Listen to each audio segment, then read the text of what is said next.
Hello friend. तो अब हम सब visual studio code software install करने जा रहे हैं और visual studio code software install करने के बाद हम विजुअल स्टूडियो कोड सॉफ्टवेयर पे सी के प्रोग्राम को लिखेंगे और ये देखेंगे कि विजुअल स्टूडियो कोड सॉफ्टवेयर पे सी के प्रोग्राम को कैसे लिखते हैं, उस पे आउटपुट कैसे आएगा और साथ ही साथ विजुअल स्टूडियो कोड पे जो भी प्रॉब्लम फेस करते हैं उन प्रॉब्लम को कैसे सॉर्ट आउट किया जाता है, ये सब देखने जा रहे हैं। तो सबसे पहले हम गूगल पे आएंगे और गूगल पे लिखेंगे VISUAL विजुअल स्टूडियो कोड। देखिए यहाँ पे आपको लिखा हुआ मिल गया और सॉफ्टवेयर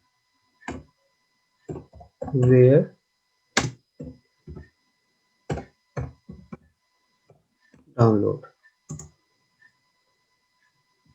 और आप यहाँ देख सकते हैं पहला ऑप्शन आ रहा है आपका डाउनलोड विजुअल स्टूडियो कोड। ठीक है, जब हम इस पे क्लिक करते हैं तो अब आपको यहाँ विंडो के लिए अब ये है विंडो 7, विंडो 8, विंडो 10 और विंडो 11 के लिए ये है आपका सॉफ्टवेयर। फिर नेक्स्ट है आपका लिनक्स के लिए और एप्पल के लिए, मैक के लिए ये सॉफ्टवेयर। तो हमको विंडो के लिए डाउनलोड करना है तो आप इस विंडो पे क्लिक कर दीजिए, ये सॉफ्टवेयर आपका डाउनलोड हो जाएगा। और आप देख सकते हैं नीचे ये आपका सॉफ्टवेयर विजुअल स्टूडियो को डाउनलोड हो रहा है और आप देख सकते हैं कि नीचे अब मेरा visual studio code software download हो चुका है। और जब हम इस एरो पे क्लिक करेंगे तो यहाँ पे आपको शो इन फोल्डर है, इस फोल्डर में आ जाएंगे और इस फोल्डर पे आने के बाद आप जब इस पे डबल क्लिक करेंगे तो अब ये सॉफ्टवेयर आपका इंस्टॉल होने लगेगा। और यहाँ लिखा हुआ है आई एक्सेप्ट द एग्रीमेंट, तो इस पे क्लिक कर दीजिए। इसके बाद आप नेक्स्ट पे क्लिक करेंगे, फिर से नेक्स्ट, नेक्स्ट। और ये आप यहाँ पे क्रिएट, अगर डेस्कटॉप पे आप इसका आइकन क्रिएट करना चाहते हैं तो यहाँ पे आप टिक कर लीजिए और नेक्स्ट, नेक्स्ट। बहुत ही सिंपल है, आप बहुत इजी तरीके से इसको डाउनलोड कर सकते हैं और आपका सॉफ्टवेयर डाउनलोड हो चुका है। अब हम यहाँ फिनिश पे क्लिक कर दिए और यहाँ पे देख लीजिए visual studio code software download हो गया है। जब हम इस आइकन पे क्लिक करेंगे तो ये आपका visual studio code software open होगा। इसको हम बड़ा कर लेते हैं और अब हम विजुअल स्टूडियो कोड सॉफ्टवेयर पे सी के प्रोग्राम को लिखेंगे और ये बारी-बारी से ये देखेंगे कि क्या प्रॉब्लम आता है और इस प्रॉब्लम को हम कैसे सॉर्ट आउट कर सकते हैं, किस सॉफ्टवेयर का ज़रूरत है और किस तरह से हम प्रोग्राम को रन करेंगे, ये सारी चीज़ हम स्टेप बाय स्टेप देखेंगे। तो सबसे पहले अभी हम विजुअल स्टूडियो कोड पे एक फ़ोल्डर बनाएँगे और उस फ़ोल्डर के अंदर सी के प्रोग्राम को लिखेंगे और उस सी के प्रोग्राम को लिखने के बाद हम जिस प्रॉब्लम को फेस करने वाले हैं उसको one by one sort out करेंगे। तो सबसे पहले हम फाइल पे आएँगे, फाइल पे क्लिक करने के बाद ओपन फ़ोल्डर पे क्लिक करेंगे और ओपन फ़ोल्डर क्लिक करने के बाद हम दिस पीसी पे क्लिक कर रहे हैं और दिस पीसी पे क्लिक करने के बाद सी ड्राइव में आ गए और सी ड्राइव में यहाँ पे राइट क्लिक करके एक न्यू फ़ोल्डर क्रिएट कर रहे हैं और यहाँ लिख रहे हैं सी प्रोग्राम। आप यहाँ पे फ़ोल्डर का नाम कुछ भी लिख सकते हैं। तो हम सी प्रोग्राम इसलिए लिख रहे हैं कि हम इसके अंदर सी के फाइल को कंटेन करेंगे, सी के फाइल को रखेंगे। और आप इसको सेलेक्ट कर लीजिए, सेलेक्ट फ़ोल्डर पे क्लिक कर लीजिए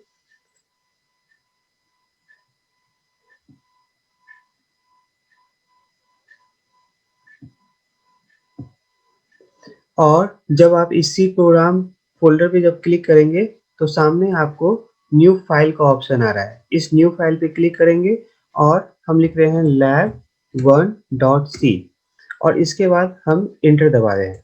अभी हमने सी के किसी सॉफ्टवेयर को नहीं इंस्टॉल किया है और केवल अभी हम सी के प्रोग्राम को लिखने जा रहे हैं और सी के प्रोग्राम को लिखने के बाद हम क्या-क्या प्रॉब्लम को फेस कर रहे हैं ये देखेंगे।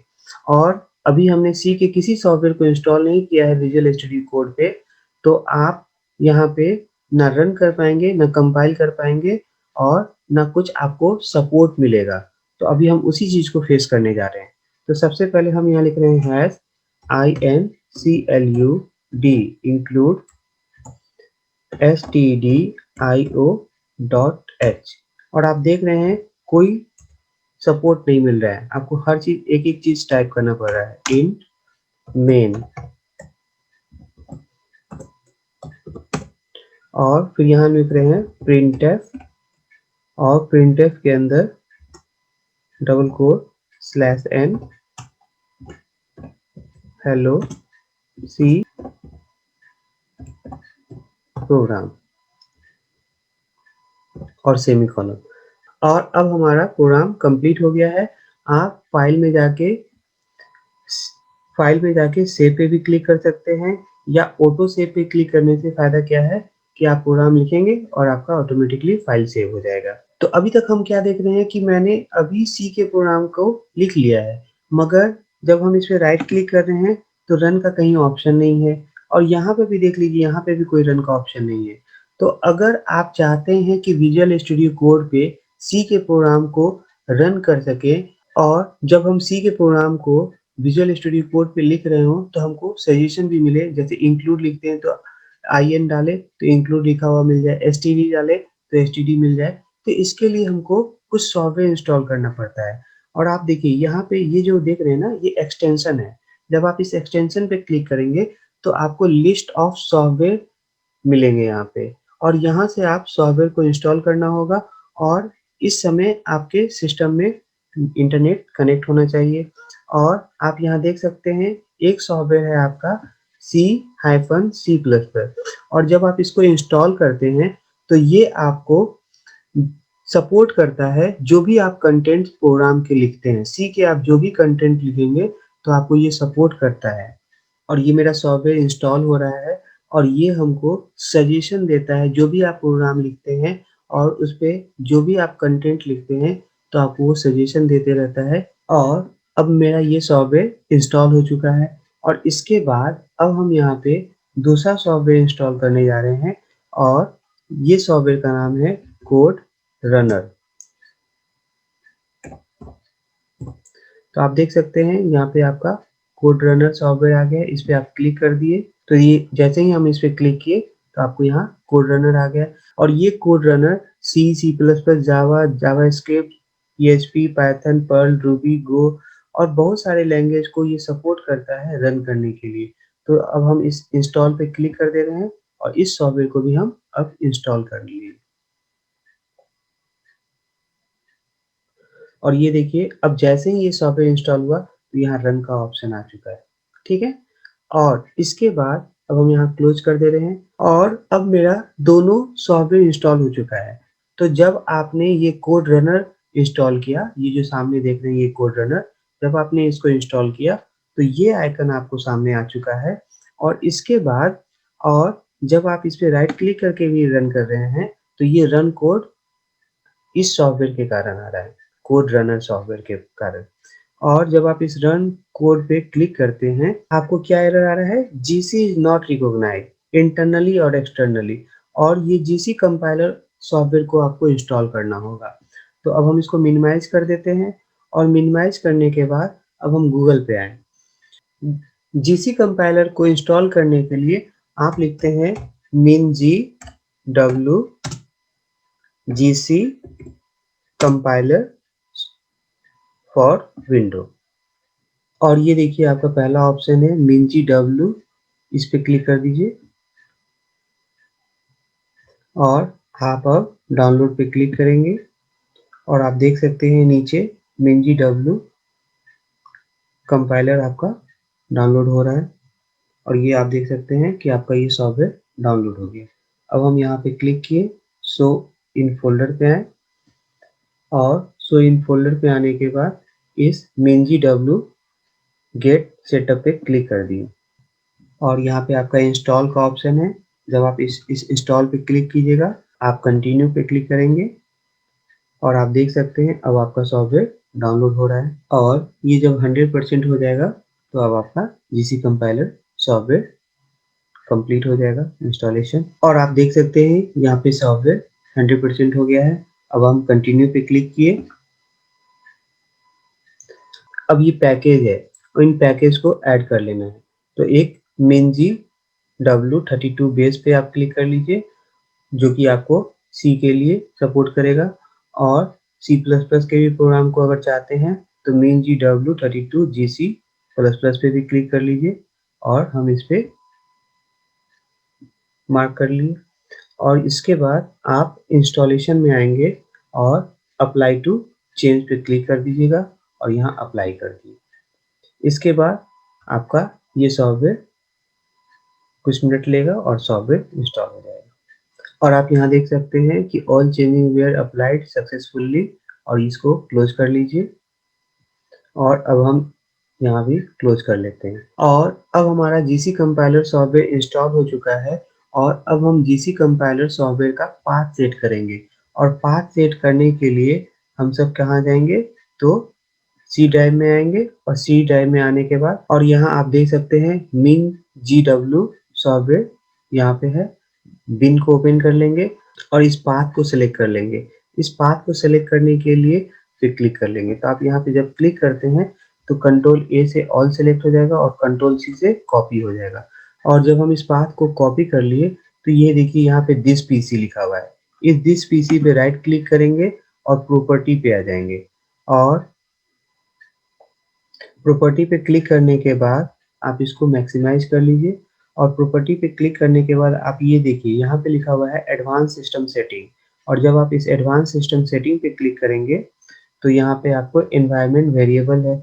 और जब इस एनवायरनमेंट वेरिएबल पे आप जब क्लिक करते हैं तो आप देखिए नीचे में पाथ लिखा हुआ है। इस पाथ पे डबल क्लिक कर दीजिए और आपको ये ओपन हो गया। अब यहाँ पे आप न्यू पे क्लिक करेंगे, कंट्रोल V से इसको पेस्ट कर दीजिए और यहाँ हम ओके कर दिए। इसके बाद फिर से हम यहाँ ओके कर दिए, ओके कर देंगे और इसको क्लोज कर दे रहे हैं। इसके बाद आप ये देख सकते हैं कि जीसी कंपाइलर सक्सेसफुली मेरा इंस्टॉल हो गया है कि नहीं हो गया है।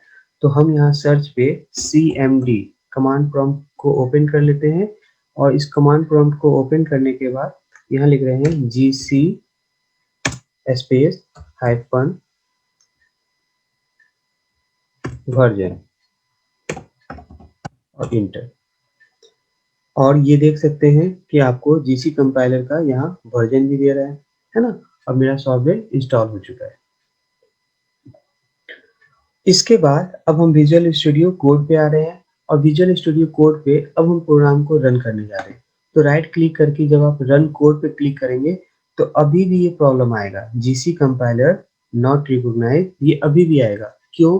क्योंकि आपने इस सॉफ्टवेयर को इंस्टॉल किया है, पाथ सेट किया है और जब तक हम इस विजुअल स्टूडियो कोड को क्लोज नहीं करेंगे और फिर इसके बाद ओपन करेंगे तभी वो पाथ काम करेगा। क्योंकि आपने पाथ तो ऑपरेटिंग सिस्टम को बता दिया है और ये सॉफ्टवेयर ओपन है। तो जब तक आप इसको क्लोज नहीं कीजिएगा तो वो पाथ नहीं लेगा। तो हम इसको अब क्लोज कर दिए और फिर से एक बार रिफ्रेश कर देते हैं और फिर ये विजुअल स्टूडियो कोड पे डबल क्लिक किए।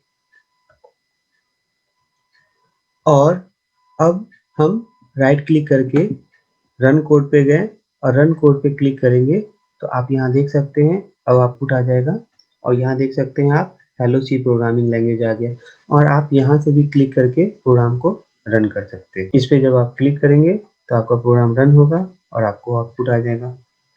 तो यहाँ पे आपको लिखा है कोड इज रनिंग और देखिए आपको आउटपुट आ गया। यहाँ तक समझ में आ रहा है। और जब आपने सारा सॉफ्टवेयर इंस्टॉल कर लिया है तो सारा सॉफ्टवेयर इंस्टॉल करने के बाद जब हम यहाँ पे क्लिक करेंगे तो ये आपको न्यू फाइल खोलेगा। और जब हम यहाँ पे न्यू फाइल पे क्लिक किए तो अब हम यहाँ लिख रहे हैं lab2.c और उसके बाद इंटर दबा देंगे। और अब हम lab2 में सी के प्रोग्राम को लिखने जा रहे हैं और हम यहाँ लिख रहे हैं #include include std। और आप देख सकते हैं आपको सपोर्ट भी कर रहा है stdio.h int main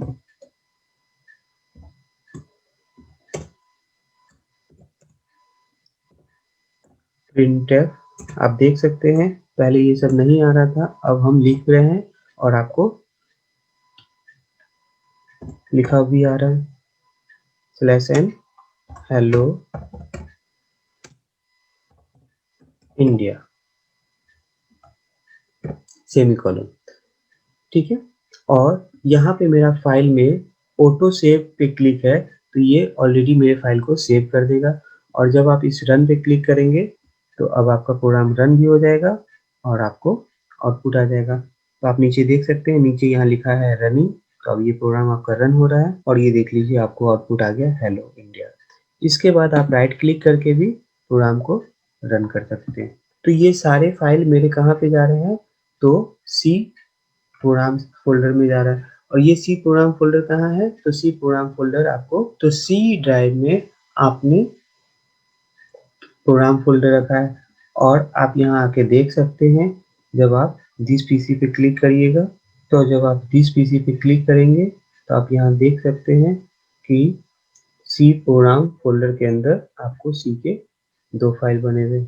और ये चीज़ समझ में आया कि विजुअल स्टूडियो कोड पे सी के प्रोग्राम को कैसे लिखेंगे, कैसे सॉफ्टवेयर को इंस्टॉल करेंगे और हम कैसे प्रोग्राम को रन करेंगे, है ना?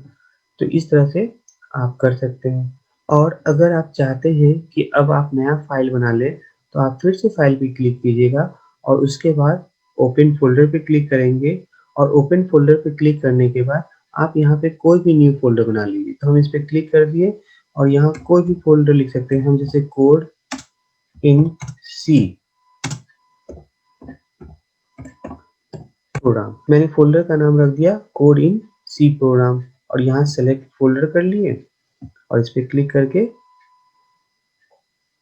ये अब आपका नया फ़ोल्डर बन गया है। और अब जो हम प्रोग्राम बनाएंगे वो कोड इन सी प्रोग्राम फ़ोल्डर में जाएगा। और इस न्यू फाइल पे क्लिक कर दीजिए और यहाँ पे हम लिख रहे हैं लैब 1 लैब 2 या कुछ भी आप लिख सकते हैं, डेमो एग्जाम्पल कुछ भी आप सी के फाइल पे लिख सकते हैं। डॉट सी लगाना कंपलसरी है, तो हम फिर से लिख देते हैं lab 1 dot C. Enter press कर दिए और अब हम यहाँ लिख रहे हैं हैश आई एन इंक्लूड लिखा हुआ आ गया। फिर उसी तरह से stdio dot H int name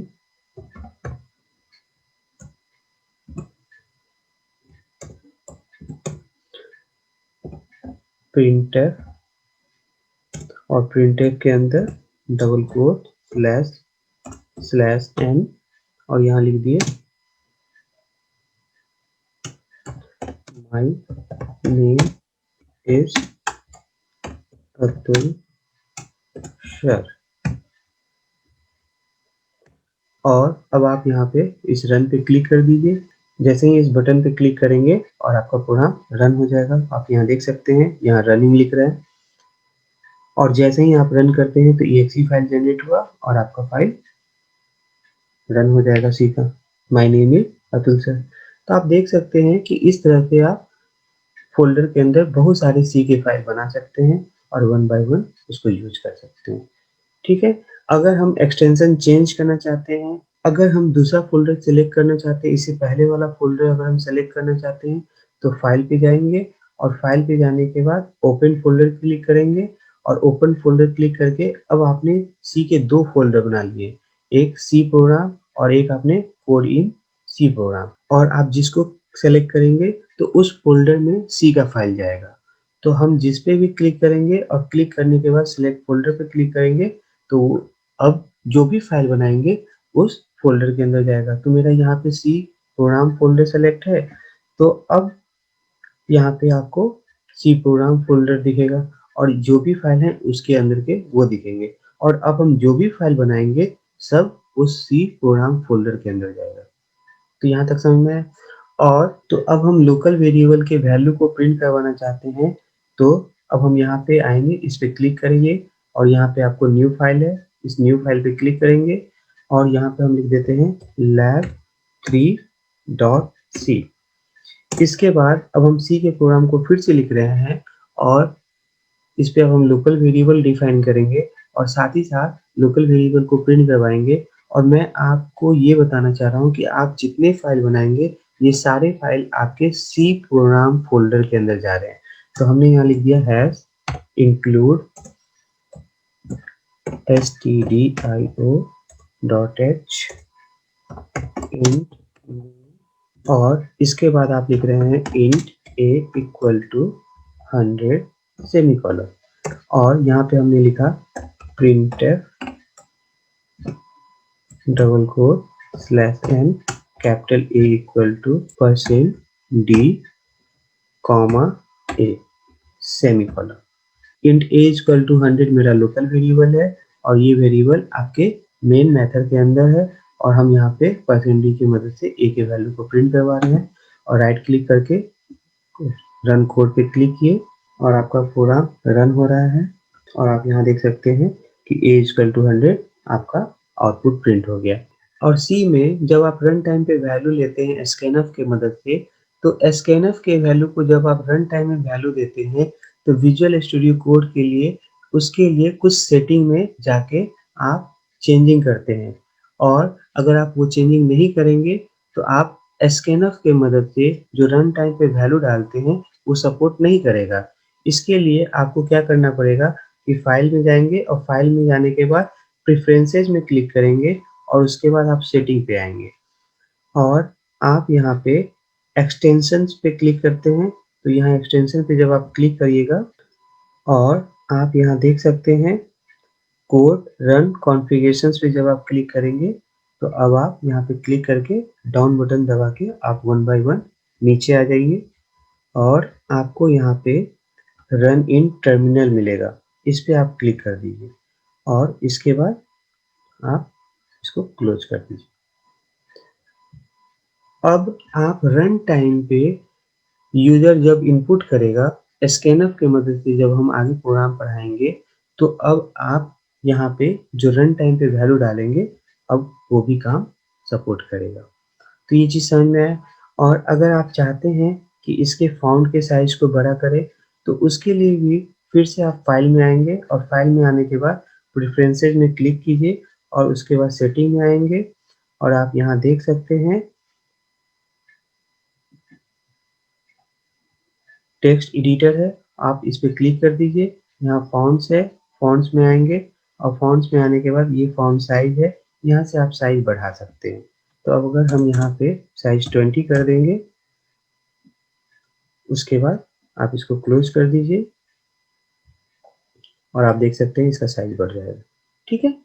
तो इस तरह से आप विजुअल स्टूडियो कोड को यूज़ कर सकते हैं और ये एक ऐसा सॉफ्टवेयर है जिस पे आप पाइथन, जावा और बहुत सारे लैंग्वेज यूज़ कर सकते हैं, ठीक है? तो ये समझ में आया विजुअल स्टूडियो कोड को हम कैसे यूज़ करेंगे।